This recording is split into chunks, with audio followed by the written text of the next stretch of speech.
بسم اللہ الرحمن الرحیم۔ السلام علیکم ناظرین، آپ دیکھ رہے ہیں پروگرام اندر کی بات فیاض راجہ کے ساتھ، اور آپ دیکھتے ہیں مجھے میرے یوٹیوب چینل اور فیس بک پیج کے اوپر۔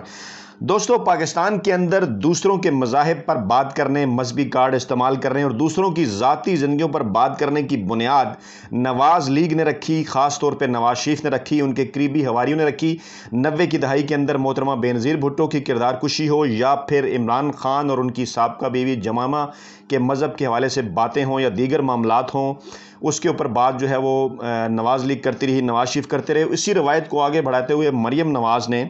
ایک بیان دیا ہے آزاد کشمیر کے ایک جلسے کے اندر کہ عمران خان کے جو بچے ہیں وہ یہودیوں کے ہاں پل رہے ہیں، تو ہم کسی کے مذہب پر بات کرنے کی بجائے، کسی کی ذاتی زندگی پر دخل دینے کی بجائے، بحیثیت میڈیا پرسن دو اہم ترین واقعات اخباری رپورٹ سے اور کتابوں کی حوالے سے ہم آپ کے سامنے پیش کر رہے ہیں۔ فیصلہ آپ نے خود کرنا ہے کہ نواز شریف سے اس قوم کے کیا سوالات بنتے ہیں، اور آزاد کشمیر الیکشن میں ووٹ دیتے ہوئے لوگوں کو کس بات کا بھی سامنا رکھنا چاہیے۔ پہلا واقعہ پیش خدمت ہے جناب۔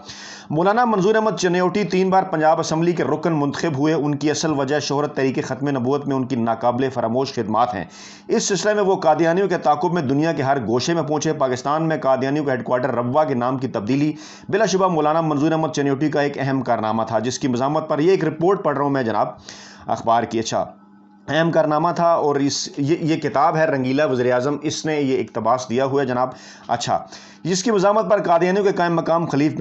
اس وقت کے قائم مقام خلیفہ مرزا مسعود احمد کی گرفتاری کے لیے منظور احمد چنیوٹی اور ان کے رفقا نے حکومت پر سخت دباؤ ڈالا۔ نواز شریف کی اس وقت حکومت تھی، اور قادیانیوں کی تاریخ میں یہ پہلا موقع تھا کہ ان کی اس سطح کے رہنما کی گرفتاری عمل میں آئی۔ پنجاب اسمبلی نے ایک تحریک کے نتیجے میں روا کا نام تبدیل کر کے چناب نگر رکھ دیا، جبکہ پنجاب حکومت پر مغربی دباؤ تھا کہ چناب نگر کا نام تبدیل کر کے روا کا پرانا نام بحال کرے۔ بہرحال 4 دسمبر 1998 کو روا کا نام تبدیل کر کے چناب نگر رکھنے کا نوٹیفیکیشن جاری ہو گیا۔ اب تمام سرکاری محکموں میں اس کا نام چناب نگر رکھ دیا گیا ہے، لیکن قادیانیوں نے اسے تسلیم نہیں کیا، اور قادیانیوں کے روزنامہ الفضل پر روا ہی لکھا جاتا ہے۔ 26 فروری 1999 کو مسلمانوں نے روا کی جگہ چناب نگر کی تختی لگا دی۔ اس پر ایک قرآنی آیت بھی لکھی ہوئی تھی۔ 3-4 دن بعد قادیانیوں نے اس پر سیاہی پھیر دی، جس پر مسلمانوں میں سخت اشتعال پھیلا۔ پولیس نے 4 افراد پر مقدمہ درج کر لیا، جس میں قادیانیوں کا موجودہ قائم مقام خلیفہ یعنی اس وقت کا 2001 میں یہ کتاب چھپی تھی، مرزا مسرور احمد بھی شامل تھا۔ اس پر قادیانیوں کے ہاں صفِ ماتم بچھ گئی۔ ملزمان نے سیشن کورٹ میں اپنی ضمانت کرا لی۔ 30 اپریل 1999 کو ان کی ضمانتیں منسوخ ہو گئیں، انہیں ہتھکڑی لگ گئی اور ملزمان کو جیل بھیج دیا گیا۔ اس پر BBC نے 8 منٹ کی خبر چلائی کہ ہائی کورٹ نے انہیں رہا کرنے کا حکم دے دیا ہے۔ اس پر روا میں جو ہے اس وقت احمدیہ زندہ باد کے نعرے لگے۔ وکلا ہائی کورٹ کے رجسٹرار سے ملے تو معلوم ہوا کہ ہائی کورٹ نے تو ابھی نوٹس ہی نہیں دیا۔ پھر معلوم ہوا کہ DIG نے تھانے دار سے کہا ہے کہ ان پر دفعہ 295B یعنی قرآن آیات کی توہین کی جو دفعہ ہے وہ ختم کر دی جائے۔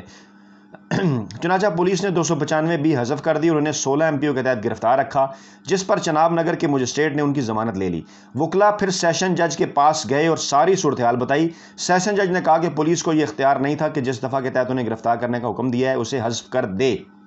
یہ جناب سیشن جج نے کہا۔ معاملہ یہ کیوں ہوا، کیسے حذف ہوا، آگے اس کی تفصیلات آ رہی ہیں، لہذا انہیں دوبارہ گرفتار کیا جائے۔ اب اس کا کرکس آ رہا ہے۔ مولانا منظور احمد چنیوٹی کہتے ہیں کہ قادیانیوں کی رہائی میں شہباز شریف کا ہاتھ تھا، جنہوں نے ذاتی دلچسپی لے کر قادیانیوں کو قانون سے بالا تر ہو کر رہا کرایا۔ معاملہ جناب مذہبی کارڈ استعمال کرنے کا نہیں ہے، معاملہ کسی کے مذہب کے اوپر بات کرنے کا نہیں ہے۔ معاملہ یہ ہے کہ اگر کسی کے لیے آپ قانون سے بالا تر کوئی بھی ہو، چوری کا قانون ہو، ڈاکے کا ہو، توہین رسالت کا ہو، کسی قسم کا کوئی بھی قانون ہو، لیکن اگر آپ قانون سے بالا تر ہو کے ذاتی دلچسپی لے کے اپنے عہدے کا استعمال کر کے کسی کے حق میں منورن کرتے ہیں، تو ڈیفینیٹلی یہ معاملہ جو ہے وہ سوالیہ نشان پیدا کرتا ہے۔ اور مولانا منظور احمد چنیوٹی کہتے ہیں کہ قادیانیوں کی رہائی میں شہباز شریف کا ہاتھ تھا، جنہوں نے ذاتی دلچسپی لے کر قادیانیوں کو قانون سے بالا تر ہو کر رہا کروا دیا۔ دوسرا معاملہ اس سے بھی زیادہ خطرناک ہے، یہ میں نے آپ کے لیے ہائی لائٹ کیا ہے، اور یہ میں آپ کے سامنے پڑھ کر سنا رہا ہوں جناب۔ 15 روزہ پاکیزیہ کراچی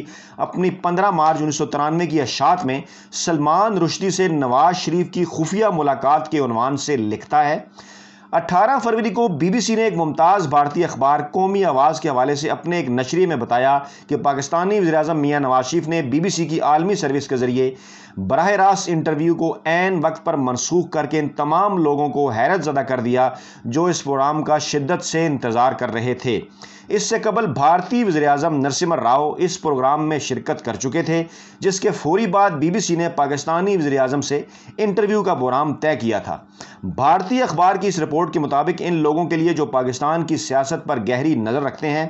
وزیراعظم نواز شریف کی جانب سے اس پروگرام کی آخری لمحات میں منسوخی کوئی حیرت کی بات نہیں ہے، کیونکہ نواز شریف نے اس سے پہلے کبھی عالمی پریس کا سامنا نہیں کیا ہے، بلکہ صرف ملک کے اندر ہی بیان دیتے رہتے ہیں اور پریس کو خوفزدہ کرتے رہتے ہیں۔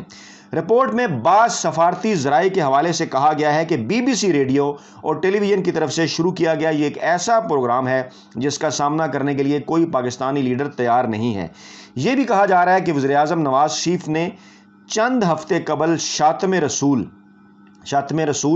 سلمان رشدی سے یہ بھی کہا جا رہا ہے کہ وزیراعظم نواز شریف چند ہفتے قبل شاطم رسول سلمان رشدی سے ملاقات کر چکے ہیں، اس لیے انہیں پریشانی تھی کہ اگر کسی نے بی بی سی کے اس کھلے پروگرام میں اس خفیہ ملاقات کے حوالے سے سوال کر لیا تو وہ کوئی جواب نہیں دے پائیں گے۔ میں ریپیٹ کر رہا ہوں، اس رپورٹ کے مطابق یہ بھی کہا جا رہا ہے کہ وزیراعظم نواز شریف چند ہفتے قبل شاطم رسول سلمان رشدی سے ملاقات کر چکے ہیں، اس لیے انہیں پریشانی تھی کہ اگر کسی نے بی بی سی کے اس کھلے پروگرام میں اس خفیہ ملاقات کے حوالے سے سوال کر لیا تو وہ کوئی جواب نہیں دے پائیں گے۔ اخبار کے مطابق مغربی ملکوں میں رہنے والے پاکستانی اس خفیہ ملاقات کے بارے میں جانتے ہیں اور وہ اس بارے میں وزیراعظم سے سوال کرنے کا فیصلہ کر چکے تھے۔ ان کا خیال تھا کہ وہ نہ صرف نواز شریف کو بے نقاب کر دیں گے بلکہ ملک میں ان کے خلاف غم و غصے کی لہر بھی پیدا کر دیں گے۔ ایک عینی شاہد کے مطابق رائے ونڈ غالباً تبلیغی جماعت کے مرکز میں ایک روز اجتماعی جمعہ کے بعد بعض ہمدردوں نے درخواست کی کہ میاں محمد شریف کی صحت اور تندرستی اور ان کے خاندان کو مشکلات میں کمی کے لیے دعا کی جائے۔ اس پر اچانک ایک مفلوق الحال فقیر زور سے چلایا نہیں۔ اس فقیر کی سیخ نے لوگوں کو دنگ اور ان کی زبانوں کو گنگ کر دیا اور وہ اجتماع میاں محمد شریف کے لیے دعا کیے بغیر اختتام پذیر ہو گیا۔ ناظرین، یہ اس کتاب سے دو واقعات مختلف اخباری رپورٹس کی روشنی میں پڑھ کر سنائے ہیں، ہم نے آپ کے سامنے رکھے ہیں۔ معاملہ پھر وہی ہے کہ مذہبی کارڈ استعمال کرنے کا نہیں ہے، کسی کے اوپر بات کرنے کا نہیں ہے۔ آپ سب یہ لوگ اچھی طرح سے جانتے ہیں کہ آج کل جو کہ امریکہ کے اندر بیٹھے ہوئے ہیں حسین حقانی، جن کا بیک گراؤنڈ جماعت اسلامی کا ہے، کس طرح نواز شریف انہیں استعمال کرتے رہے،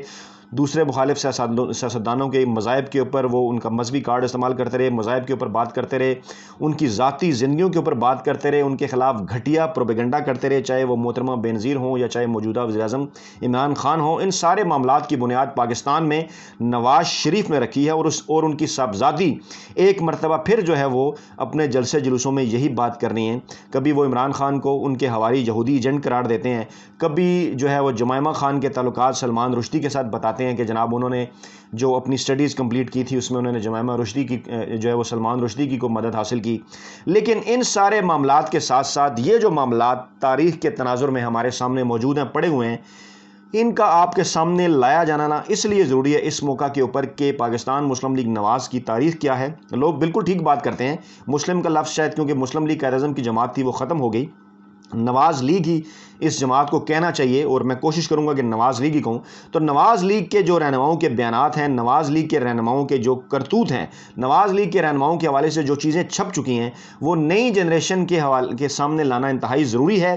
اور قطعاً اس کا یہ مقصد نہیں ہے کہ ہم کوئی مذہبی کارڈ یا کسی کی ذات کے اوپر بات کر رہے ہیں۔ معاملہ یہ ہے کہ اس پروپیگنڈے کا جواب دینے کے لیے جو کہ عمران خان کے خلاف کیا جاتا ہے، جو کہ ان کے خاندان کے حوالے سے کیا جاتا ہے، اس کے لیے یہ ضروری ہے کہ تاریخ میں یہ جو تمام چیزیں موجود ہیں جن کو نواز شریف اور ان کے اہل خانہ کسی کورٹ میں نہیں لے کر گئے، نہ ہی اس کتاب کے حوالے سے، نہ ہی ان اخباری رپورٹس کے حوالے سے کسی کو وہ عدالت میں اندر لے کر گئے ہیں، نہ ہی ان کے خلاف کسی قسم کا انہوں نے کوئی دعویٰ کیا ہے، جس سے جب تک کوئی دعویٰ نہیں آتا یہ سوالات بہرحال موجود رہیں گے کہ سلمان رشدی سے کیا نواز شریف نے ملاقات کی تھی، سلمان رشدی کے ساتھ نواز شریف کا کیا تعلق رہا، اور اس خفیہ ملاقات میں کیا ہوا تھا اور کیا ضرورت پڑی تھی انہیں اس خفیہ ملاقات کرنے کی، کیونکہ گزشتہ دنوں عمران خان کے اوپر جب اعتراض ہوا، جب جو ہے وہ